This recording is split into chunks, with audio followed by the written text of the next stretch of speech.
É uma hora bendita de encontro com a Palavra de Deus para a nossa edificação espiritual.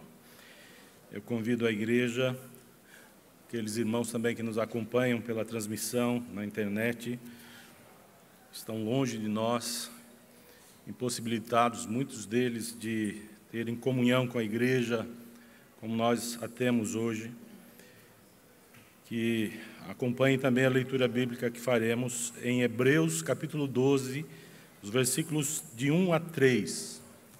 Hebreus 12, de 1 a 3, palavra que deve encontrar guarida em nossos corações nessa manhã.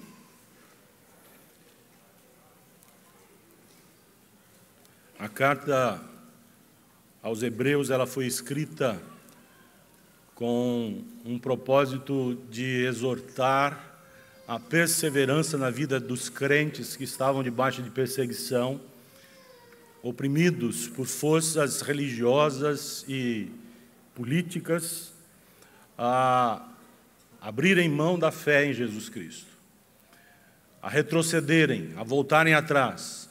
Judeus cristãos estavam sendo perseguidos e havia uma exigência: abandonem o Cristo, abandonem o Evangelho, voltem à casa onde a religião de Deus nasceu, voltem ao judaísmo, abram mão de tudo isso.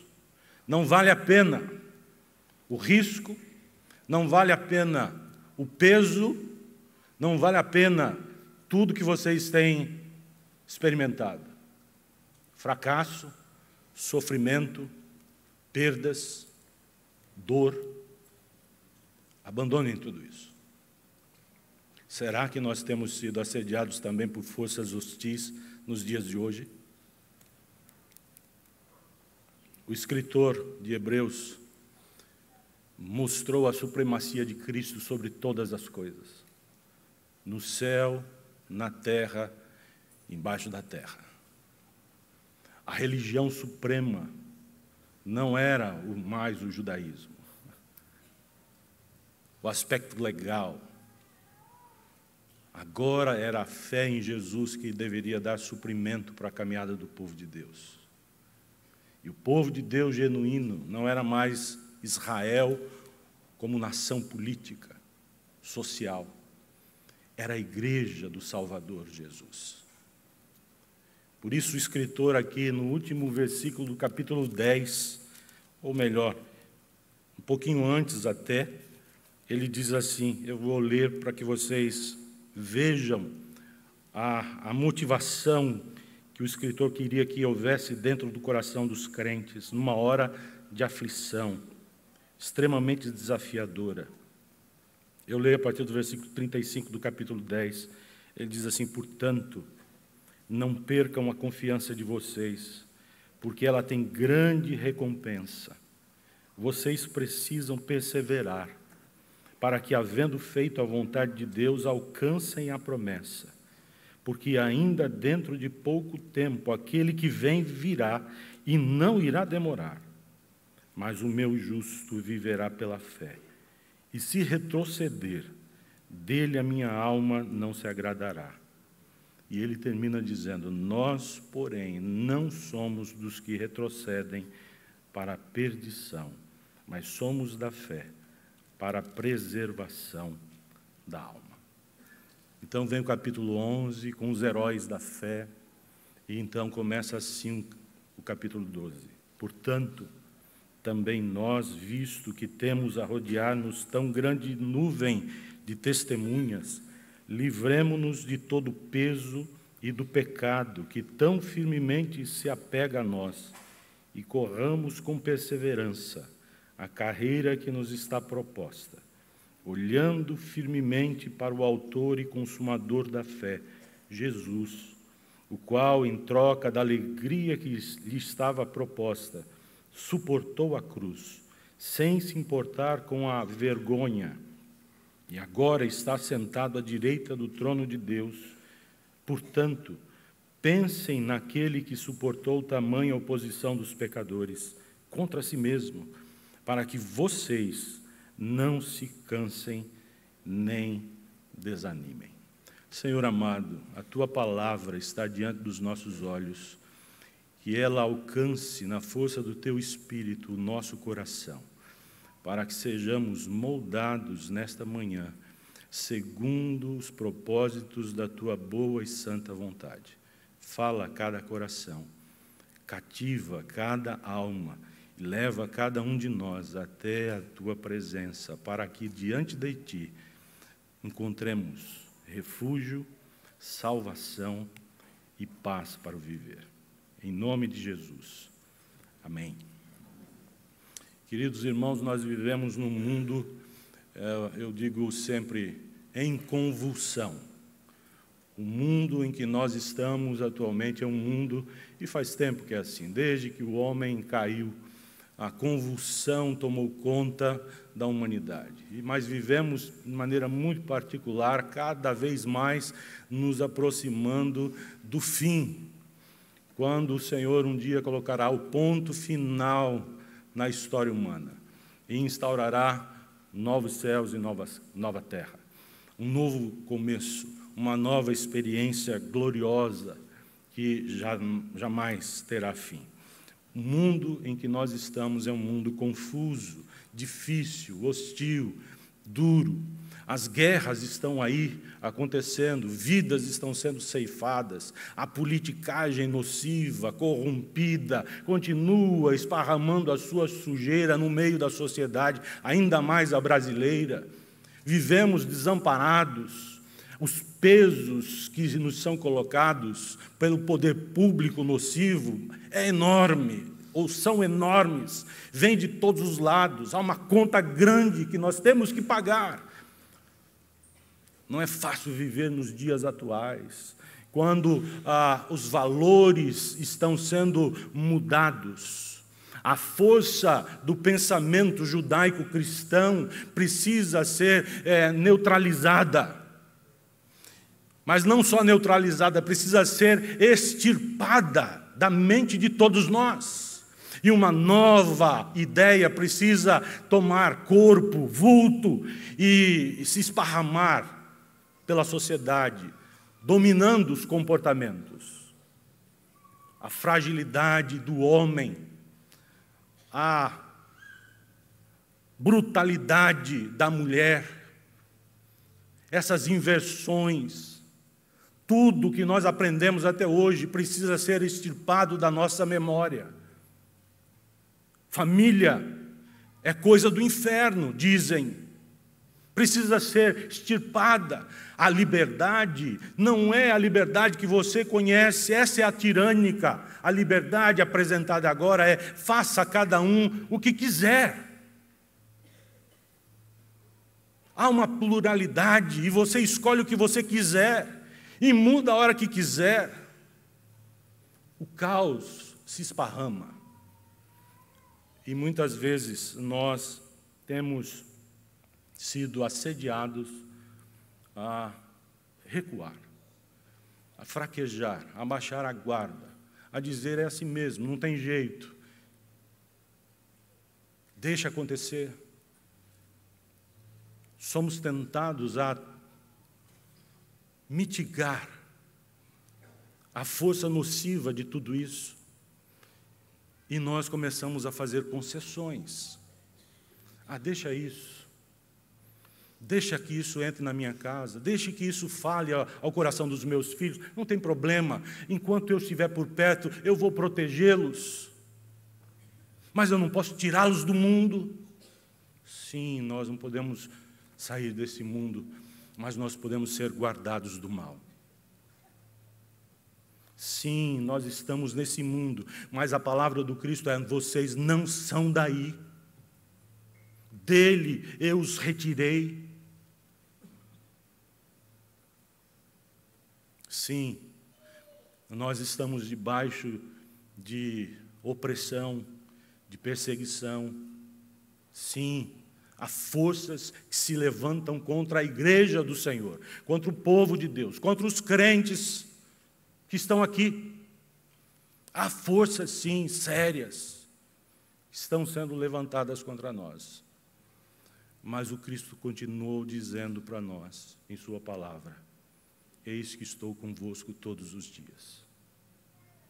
No mundo tereis aflições, mas tende bom ânimo, eu venci o mundo. Queridos, eu queria muito que nessa manhã nós olhássemos para esse texto da palavra de Deus e encontrássemos nele uma referência para a nossa conduta cristã. Em dias sombrios como os nossos, em tempos extremamente desafiadores e difíceis como os nossos, em tempos em que a aflição torna-se matéria, pauta da prática de vida diária. Nós vamos ser perseguidos. Nós já estamos sendo perseguidos. Mas nós não podemos retribuir, reagir da mesma maneira. Aqui nesse texto há dois pontos bem distintos que eu queria destacar. O autor aqui nos mostra o que nós devemos fazer e como nós devemos fazer. Essas duas coisas. Diante do mal que se alastra, diante das aflições que surgem, diante da opressão que vem como um fogo estranho para perto de nós, querendo nos consumir, nos tragar, diante desse mundo hostil onde nós existimos ainda, diante desses tempos desafiadores, o que nós devemos fazer?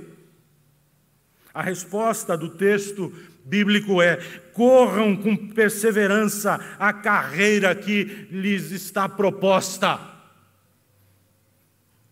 Corra, meu irmão, corra com perseverança. Portanto, também nós, visto que temos a rodear-nos tão grande nuvem de testemunhas, livremo-nos de todo o peso e do pecado que firmemente se apega a nós e corramos com perseverança a carreira que nos está proposta. É isso que nós devemos fazer.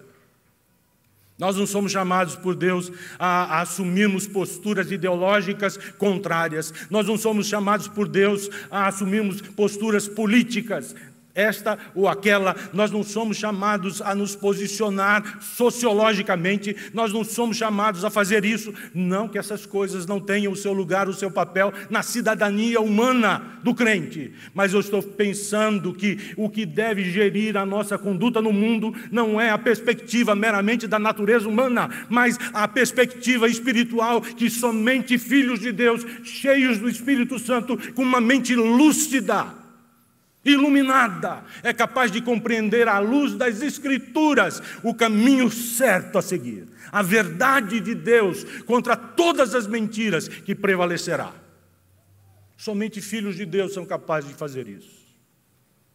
Portanto, nós não reagimos segundo a ótica humana ou mundana, nós reagimos pelo apelo da graça de Deus, por causa da graça de Deus que nos chama a uma postura diferenciada, distinta, diferente, que muitas vezes para os olhos humanos parece fraqueza,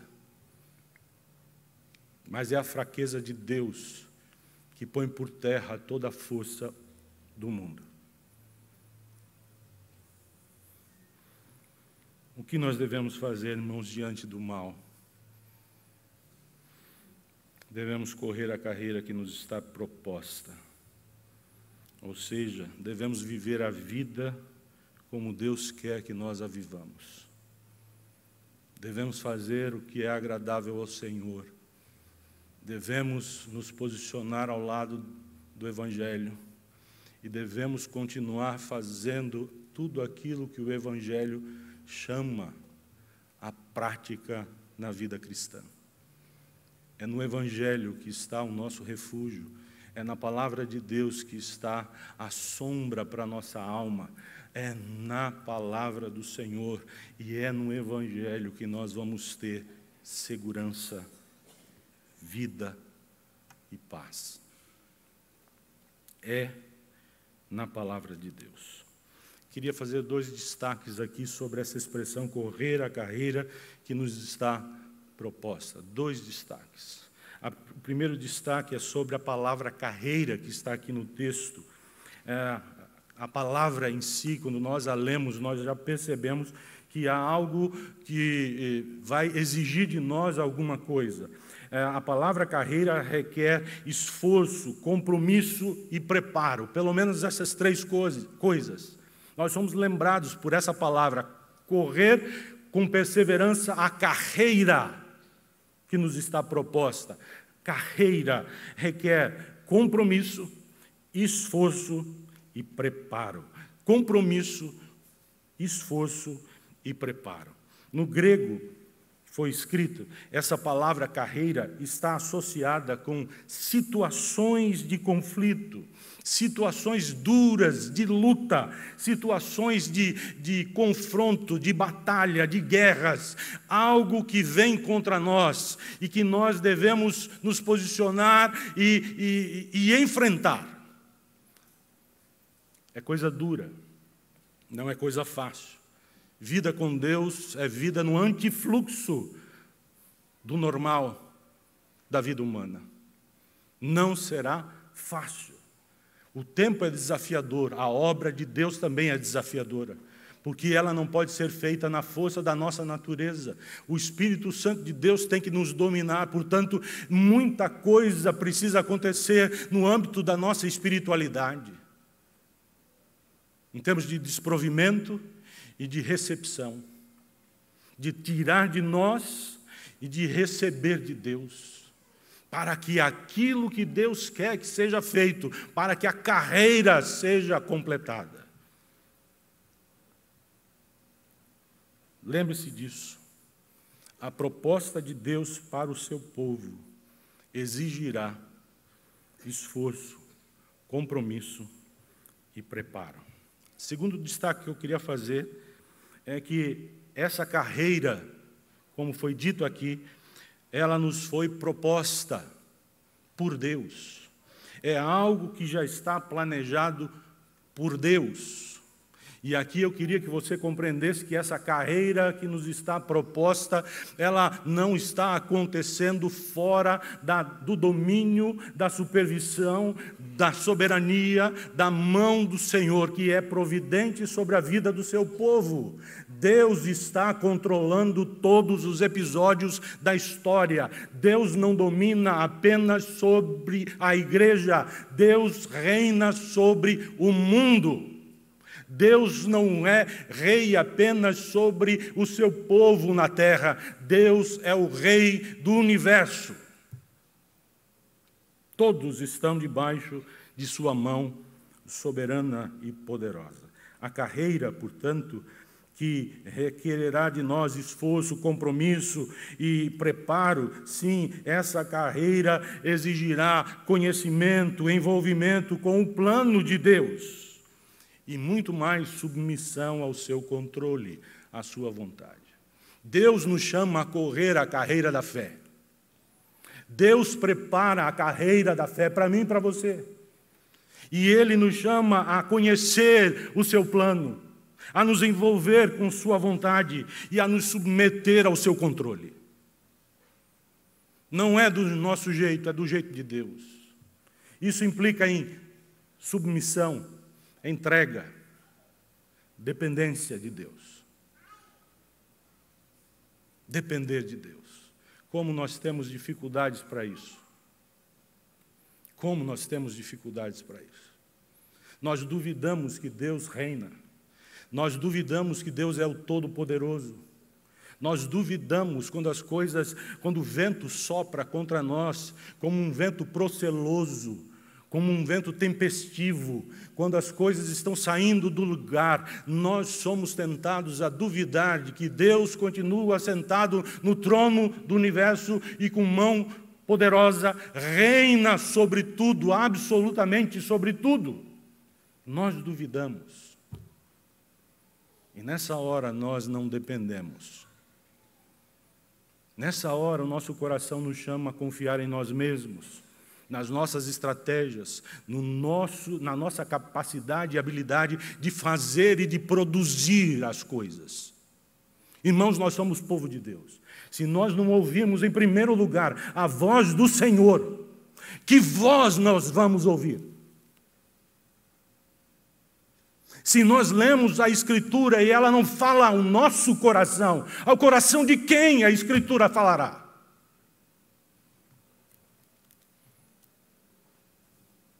Se a vontade de Deus não é acolhida em submissão, entrega e dependência, quem será possível acolher esta vontade? Quem poderá acolher a vontade de Deus, se não o seu povo? O que nós devemos fazer? O mundo é mau, os tempos são desafiadores, o mundo está em convulsão e numa rota de colisão contra a soberania de Deus. Não será um tempo fácil, mas a palavra de Deus nos diz para que nós corramos a carreira que nos está proposta. Corramos a carreira que nos está proposta. Como nós fazemos isso? Como nós devemos viver? Como nós devemos correr a carreira da fé? Eu queria destacar o que o texto está trazendo para nós, considerando 4 coisas. Como nós fazemos isso? Se não é pela força da natureza humana, o que a palavra de Deus nos apresenta como recurso espiritual para nós? Considere 4 coisas. Se você quer correr a carreira da fé, num mundo em convulsão, considere 4 coisas. Primeira, considere as boas referências que Deus deixou para mim e para você, de pessoas que viveram antes de nós pela fé e se mantiveram firmes até o fim. O capítulo 12 começa exatamente assim. Portanto, também nós, visto que temos a rodear-nos tão grande nuvem de testemunhas. Ele está pensando no capítulo 11 todo. Ele está pensando nos heróis da fé descritos aqui, desde o começo do mundo. Ele pensa nessas pessoas, nesses servos de Deus que Deus utilizou como instrumentos seus ao longo das eras, até os dias do escritor. Ele começa a falar desses heróis, dessas pessoas que foram capazes de fazer uma coisa: viver pela fé, somente. Confiar em Deus sobre todas as coisas. E por causa da compreensão de quem era Deus, puderam se entregar a Ele e aos seus cuidados inteiramente e sem reserva.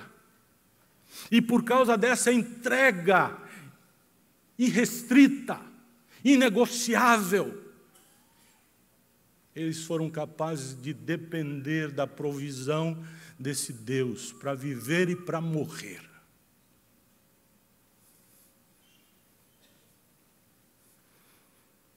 Visto que também nós temos a rodear-nos tão grande nuvem de testemunhas, nós somos capazes de olhar para trás, para o lado, olhar para aquelas vidas que antes de nós não retrocederam, não negociaram o amor por Deus e pelo seu reino, não voltaram às práticas abomináveis, impuras, depravadas do pecado, foram firmes até o fim. Considere essas boas referências. Há uma coisa que me preocupa. Eu dou graças a Deus porque o Senhor deixou registrado em sua palavra boas referências humanas, de gente como nós, para que nós não trilhássemos os caminhos desta vida terrena sem bons referenciais.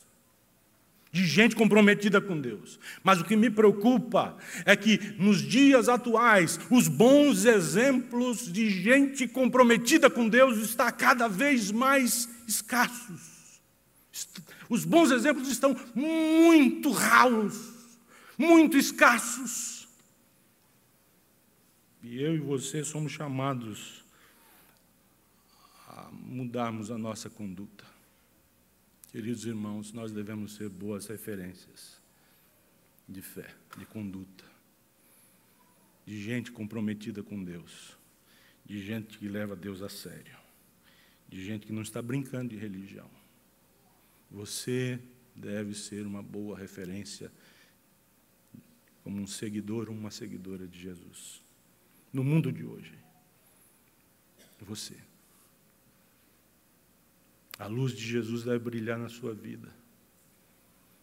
O poder do Evangelho deve moldar a sua conduta. Cristo deve ser visto na sua face. É com você. Assim brilha a vossa luz diante dos homens, diz Jesus aos seus seguidores. Gente comprometida com Ele. Gente que vivia também numa hora difícil, dura. Gente que foi perseguida, gente que deu a vida por causa de Jesus. Assim brilha a vossa luz diante dos homens, para que vejam as vossas boas obras e glorifiquem vosso Pai que está nos céus. Considere as boas referências que Deus deixou para você e seja uma boa referência na vida de alguém. Em segundo lugar, como nós vivemos, como nós corremos a carreira da fé em tempos tão desafiadores. Em segundo lugar, exercitando a perseverança e a paciência quando estivermos sendo tentados a desistir dos projetos de Deus. Escute bem, exercitar a paciência, exercitar a perseverança quando estivermos sendo tentados a desistir dos projetos de Deus. Irmãos, nós não somos daqueles que retrocedem para a perdição. Somos da fé para a preservação da nossa alma. Você acabou de ouvir a leitura do capítulo 10, a parte final. Você acompanhou a leitura. Nós não retrocedemos. Nós perseveramos. Agora eu queria que você compreendesse que perseverança não é simplesmente teimosia. Perseverança não é simplesmente observar as coisas que nos sucedem e deixar que elas aconteçam de maneira passiva, de maneira alienada. Aceitar as consequências do mal sem nos mexer. Isso não é perseverança. Isso pode ser simplesmente displicência, descaso, insensibilidade, apatia, pecado, fraqueza. Perseverança tem a ver com uma santa determinação em avançar no propósito que Deus traçou para a nossa vida, sem nos desviarmos desse propósito 1 milímetro sequer, por causa da compreensão da verdade de Deus para nós. Perseverança, portanto, é um compromisso inegociável com a verdade de Deus. Eu sei o que Deus quer e como Ele quer que aconteça no mundo. A sua verdade deve triunfar lá, mas primeiramente aqui. E, portanto, eu não negocio a vontade de Deus, a verdade de Deus, e com determinação, com uma resolução interna, inegociável, eu avanço no caminho que Deus abre diante de mim, na força de sua providência. Eu não arrombo portas fechadas, eu bato nelas e vejo se a mão do Senhor as abrirá. Porque se o Senhor abrir, eu entro, mesmo sem ver tudo o que está diante de mim, porque eu não caminho pelo que eu vejo, eu caminho pela fé que o Senhor me dá. Perseverança, portanto, não é sinônimo de pressa. Perseverança, portanto, não é sinônimo de teimosia. Perseverança, portanto, não é autossuficiência. Eu posso, eu vou, ninguém tira isso do meu coração. Perseverança, portanto, é colocar-se de maneira maleável nas mãos do Senhor e nunca nas próprias mãos ou na mão do nosso semelhante ou na mão do diabo. Um coração maleável nas mãos do Senhor. Como nós corremos a carreira da fé? Nós corremos a carreira da fé exercitando de maneira paciente e perseverante a vida que Deus tem para nós. Quando nós somos tentados a desistir dos projetos dele para a nossa vida. Terceiro lugar, como nós vivemos, como nós corremos a carreira da fé. Terceiro lugar, nos desvencilhando dos pesos e dos pecados que nos sobrecarregam. Se temos a nos rodear tão grande nuvem de testemunhas, continuou o escritor, livremo-nos de todo o peso e do pecado que tão firmemente se apega a nós. Tão firmemente se apega a nós. Pesos e pecados. O escritor usou duas palavras. Peso, a ideia é coisas que podem ser lícitas e boas, mas que no final vão atrapalhar o nosso avanço na vida espiritual.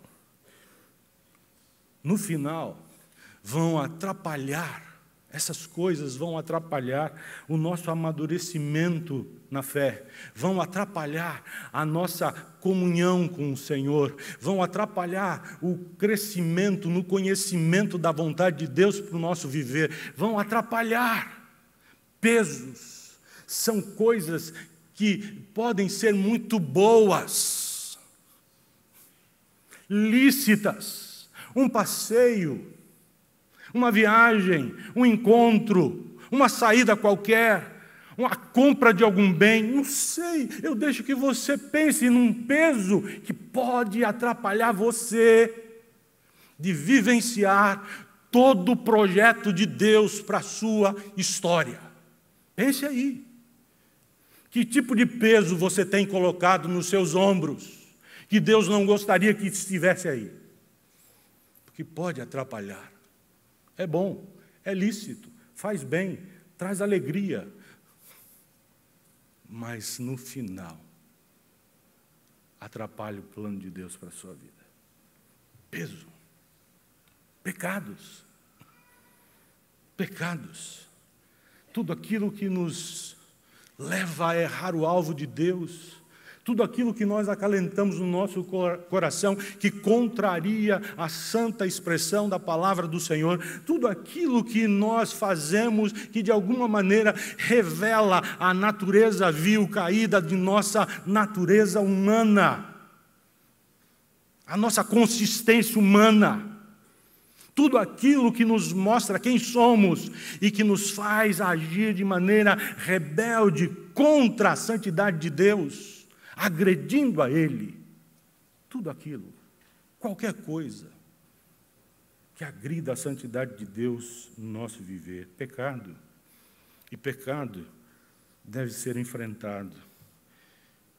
E pecado enfrentado só pode acontecer com arrependimento.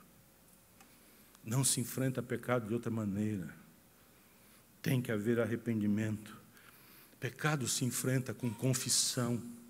Pecado se enfrenta buscando a face de Deus, buscando o seu perdão, buscando o derramar de sua graça, buscando a força da fé para mudar de conduta. Pecado implica em nova vida. E não numa arrumaçãozinha paliativa, para inglês ver, para o outro ver, para quem quiser ver, menos Deus. Falsear, pecado, precisa ser extirpado da nossa vida para que a mudança de Deus aconteça. E isso não acontecerá se nós não nos apegarmos ao projeto de santidade de Deus, para que essa vida nova continue a fluir. Livremo-nos. A recomendação bíblica é: livremo-nos. Arranque isso. Livremo-nos de todo, não é de algum, é de todo o peso e do pecado que firmemente, tenazmente se apega a nós.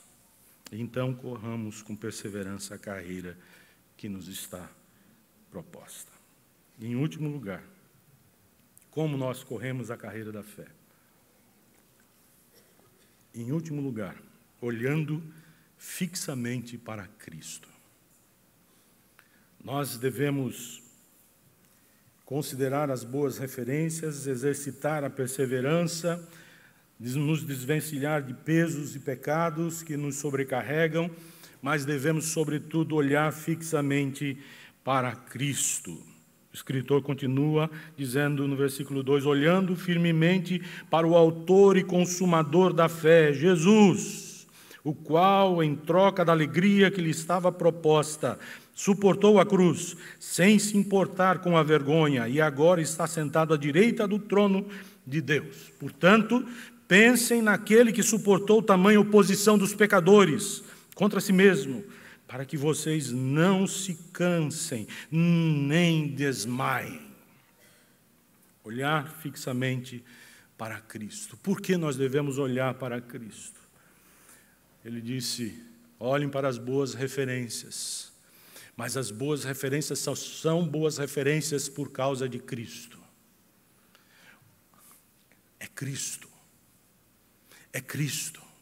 O apóstolo Paulo, escrevendo aos Coríntios, no capítulo 11, ele diz, olha, imitem a mim naquilo que eu faço, porque eu sou imitador de Cristo. Cristo.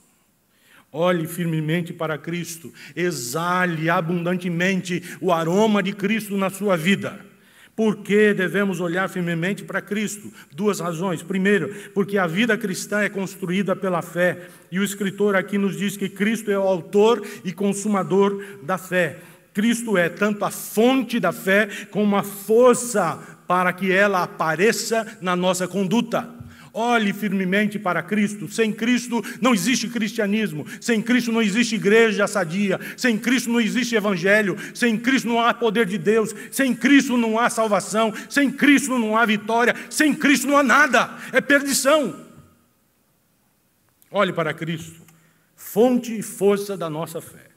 Em segundo lugar, olhe fixamente para Cristo, porque a nossa vitória está garantida na vitória de Cristo sobre a morte e todo o mal. Ele foi à cruz, Ele não julgou com usurpação ser igual a Deus, humilhou-se, veio até nós, encarnou-se, assumiu a nossa humanidade e tomou sobre si os nossos pecados, foi até o madeiro e ali entregou-se para a satisfação da justiça divina. Entregou-se no nosso lugar e por nós para ser um redentor de todos aqueles que têm fé na sua redenção. Creem na suficiência do seu sacrifício. Ele venceu a morte, ele morreu no madeiro, ele foi sepultado, mas ao terceiro dia ele ressuscitou de entre os mortos. Olhe para Jesus.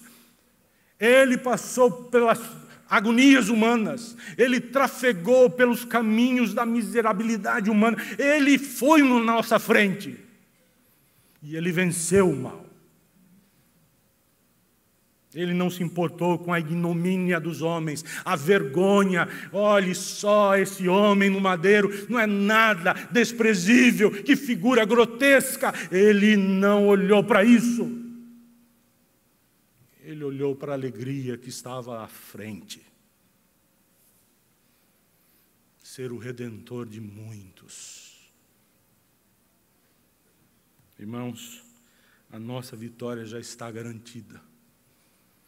A igreja não luta as batalhas terrenas. A igreja corre a carreira da fé. E na carreira da fé, ela olha firmemente, fixamente para Jesus Cristo, entendendo que nele está o suprimento, nele está a fonte de todas as coisas que nós necessitamos, nele está a esperança de vida, nele está a consumação da vitória. Em Cristo nós já estamos assentados com ele nas regiões celestiais. Em Cristo nós reinaremos sobre o universo e serviremos ao Rei dos Reis para sempre. Em Cristo. Somente Cristo. O que eu queria que você guardasse no seu coração como aplicação para essa mensagem.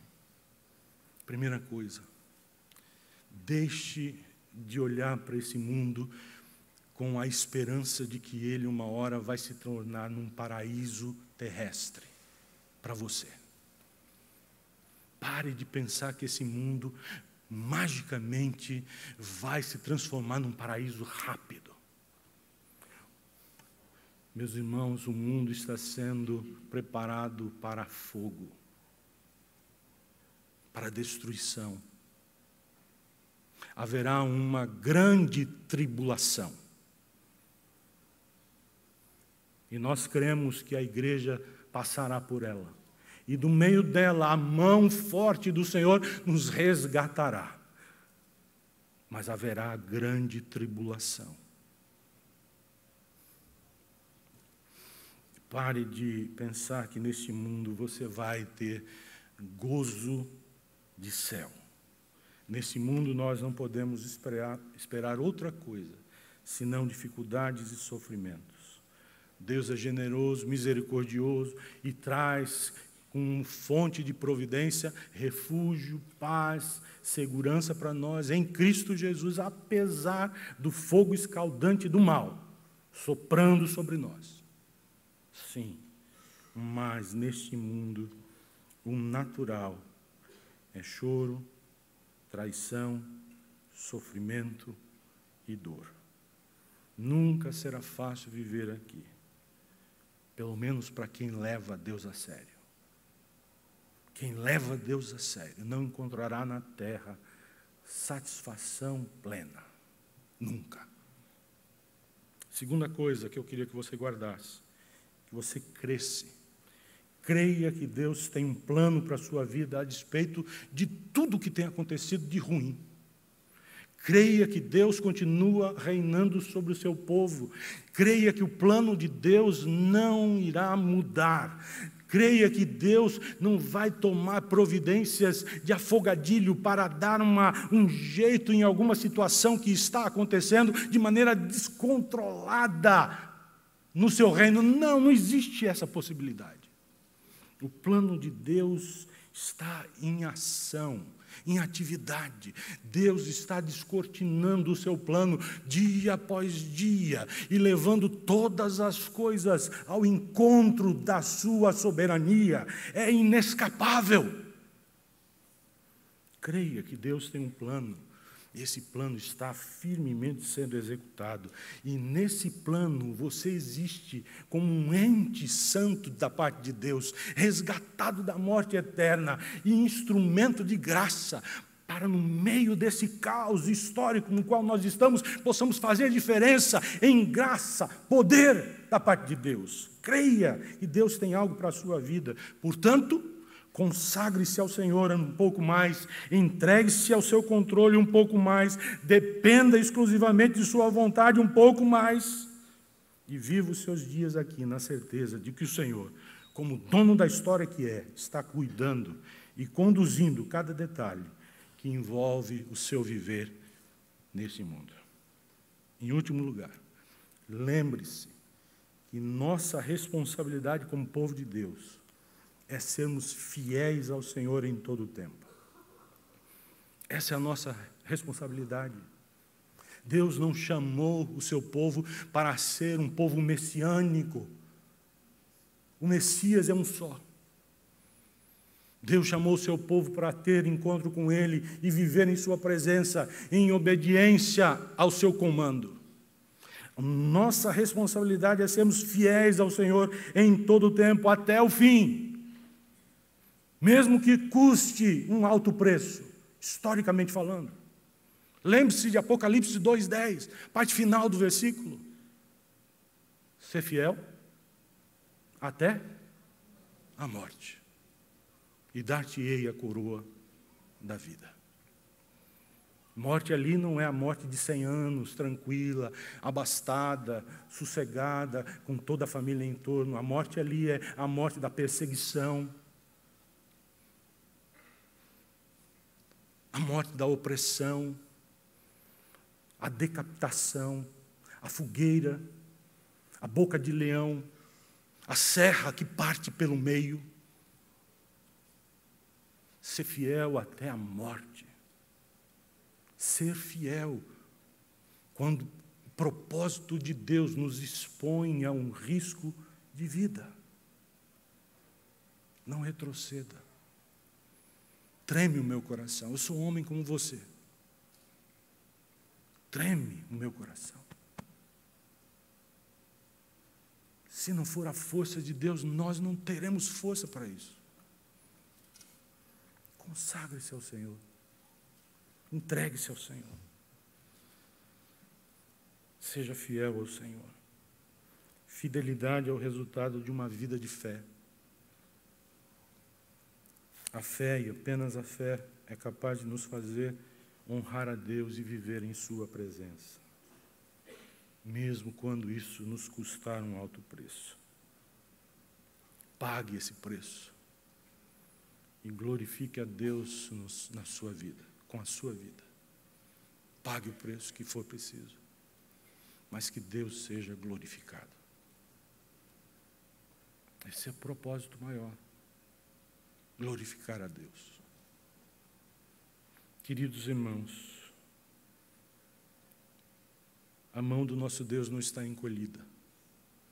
Os olhos do Senhor não estão cegos diante da maldade que se esparrama.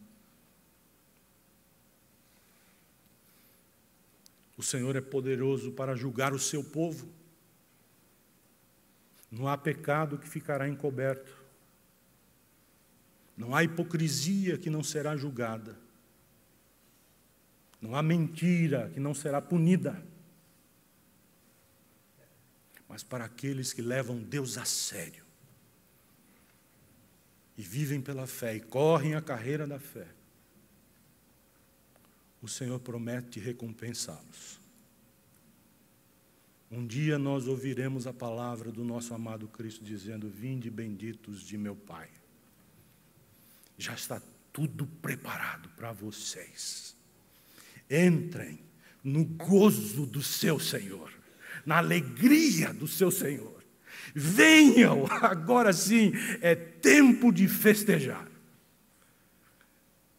Que Deus plante essa boa semente de esperança no seu coração. E que ela frutifique para a eternidade. E que você enfrente a maldade com a benignidade e a bondade do Evangelho.